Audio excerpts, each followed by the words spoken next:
What is the purpose of the Dungeon Master's screen? Some people might say it's just here to protect your secret Dungeon Master roles. But that doesn't work for me, because I like to roll in the open. Some might say the Dungeon Master's screen hides all your secret notes from the players and gives you tables and cheat sheets and...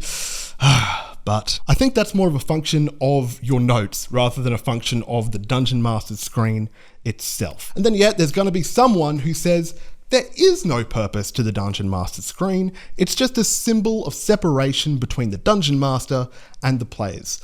And frankly, that's closer to what I imagined, but it's missing one crucial element. What I'm arguing today is that the Dungeon Master screen is not for the Dungeon Master. It's for the players.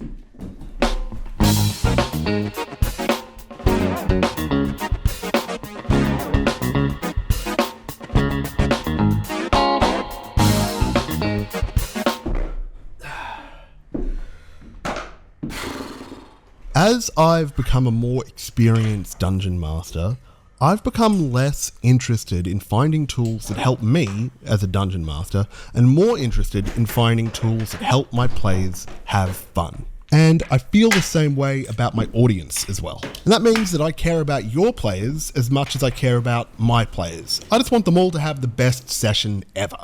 That's why I started looking at the Dungeon Master screen from the player's perspective. And what I've found is that part of running the best session ever for my players means leaning into the theatrics of D&D. Because we're not just playing some boring board game, we're leaning into the rituals of this hobby. We're going into the tradition of finding a special set of mystical click-clacks and dedicating these dice to this specific character. And then when that character fails their last death save, dramatically tearing up the sheet. We are about theatrics. So I see the Dungeon Master screen as an extension of those traditions and rituals and theatre, and the practical uses for the DM screen are only as useful to the player as they can enhance and reinforce that theatre. So let's recall some of the practical uses for a DM screen that I mentioned earlier. Some people think the screen's purpose is to hide your roles. Some people think the purpose of the screen is to display notes and tables to the Dungeon Master. And some people think the purpose of the screen is a symbol of separation between the players and the Dungeon Master. But let's address those three functions from the player's perspective. The DM screen's purpose is to hide roles. There is an argument to be made about whether it's better to make your roles openly in front of the players so they can all see, or secretly behind your Dungeon Master screen. And I'm not making an argument here either way, because regardless of which camp you land in, we're all trying to achieve the same goal, which is to make our roles dramatic. Just like on Dimension 20, when the Dungeon Master makes the players make important rolls in their box of doom shaped like a skull, we're all chasing drama. It's an 8. I got an 8. And, frankly, the Dungeon Master screen contributes to that drama just by being present in the equation at all. The screen's presence on the table highlights the deliberateness of rolling behind the screen, or the deliberateness of disregarding the screen entirely and rolling in the open. It's a little bit like how Japanese landscape paintings either feature Mount Fuji deliberately, or they don't feature Mount Fuji deliberately. There is no in between. Some people say that the purpose of the Dungeon Master screen is to hold your notes, like this map or this table. But everybody prefers different information in front of them during a session. Like, hey, my notes look like this. I just have 2 bits of paper in front of me. But on my Discord, other people's notes look like this or that. It's all going to be different. And there's no guarantee that whatever's on this screen, this pre-printed screen, is going to match your needs. And to be super clear, I don't need anything on this. I don't need anything on the official Wizards screens at all. However, sometimes when I'm in the session, I will just pretend to look at the screen. I'll pretend that I'm getting some great information off some table back here that the players aren't allowed to see, just for the drama of it. Because the real juice of a Dungeon Master screen happens when the players aren't allowed to see what's on it. The juice is the fiction of this Dungeon Master only information on the screen, on your notes that the players aren't allowed to see. The juice is not the information itself, The juice is the fiction. And you'll even see this because some players, when they accidentally glance behind your screen and see something, they go, "Oh, Dungeon Master, I'm so sorry. I just saw a picture of a dragon. I'm sorry, I didn't see anything else." That's how much your players respect the illusion of the Dungeon Master screen, because this thing is just a curtain to enhance the illusions of your storytelling.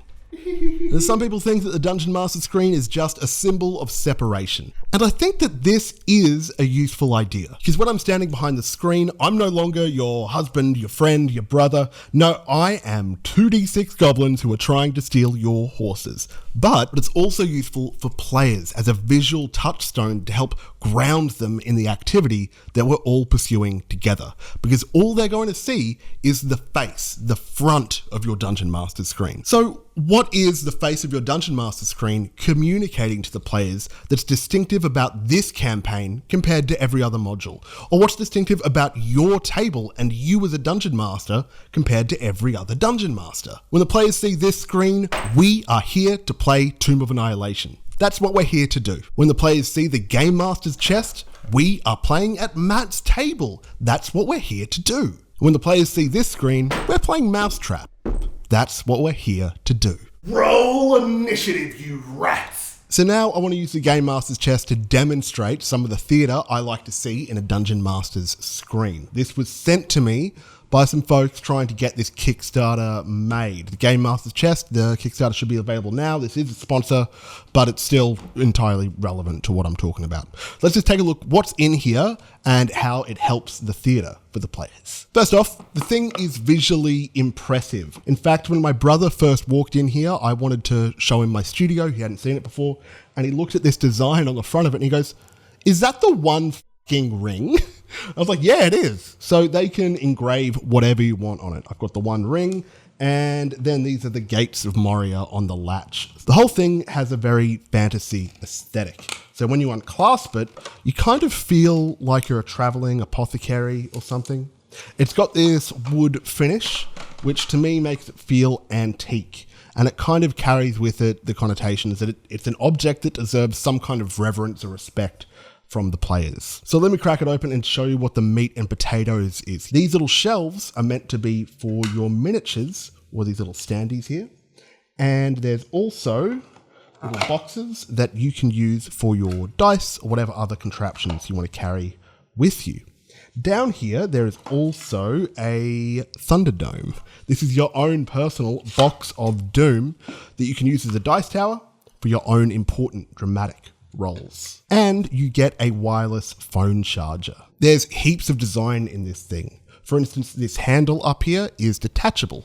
So when you're not carrying it around, you can just store that away. These shelves here are for your miniatures and they are magnetized on the bottom. So if you have a magnet on the bottom of your mini bases, they will just stick right to that. Now, of course, the acrylic whiteboard arrays standees that they have here, these come with their own little thing stuck to it, and you can stick them on the top for a initiative tracker, or, you know, you can use these in battle as well. That same magnetic strip that these standees can stick to, that's what you mount the magnetic light to. This does have a power cord, but it can fit into a power bank if you don't want to run it into mains power.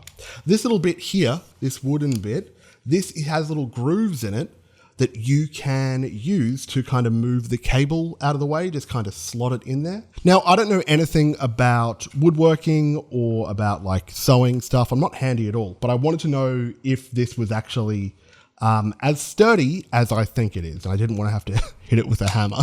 So I asked my brother, who's an amateur woodworker, and I asked my friend Anna, who is an amateur seamstress, about whether the box is sturdy and whether the bag is sturdy. My woodworker brother was super impressed with the craftsmanship that went into this. He recognized what all the individual joins were called on this box.